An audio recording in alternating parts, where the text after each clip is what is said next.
Siksik ang schedule ng ikalawang araw na state visit ni Pangulong Ferdinand R. Marcos Jr. sa Phnom Penh, Cambodia na mas magpapatatag sa relasyon ng dalawang bansa. Clay, ano-ano ba ang agenda ng ating Pangulo ngayong araw?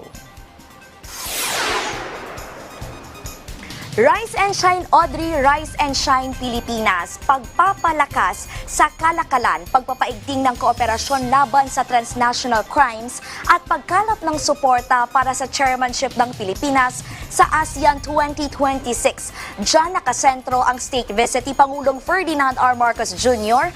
dito sa Phnom Penh, Cambodia. At ngayong araw, nasa higit kumulang 10 event ang nakatakdang daluhan ni Pangulong Marcos. Siksik ang schedule ng presidente sa ikalawang araw ng kanyang state visit sa Cambodia.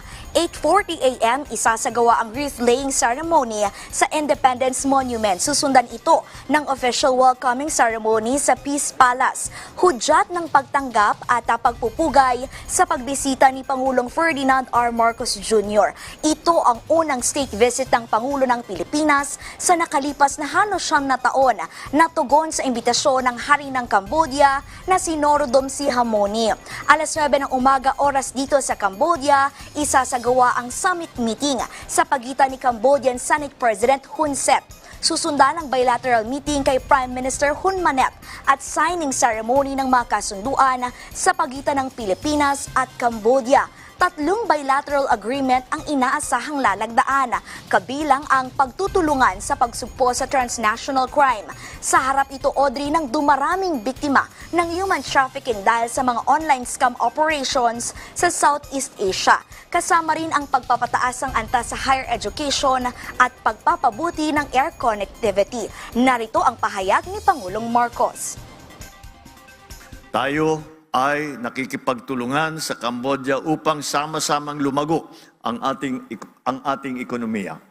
Hihiyakatin natin ang kanilang mga negosyante na maging masigasig sa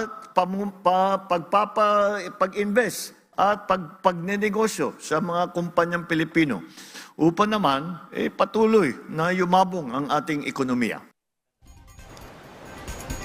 Mamayang hapon, Audrey, makikipagpulong si Pangulong Marcos sa mga business leader dito sa Cambodia.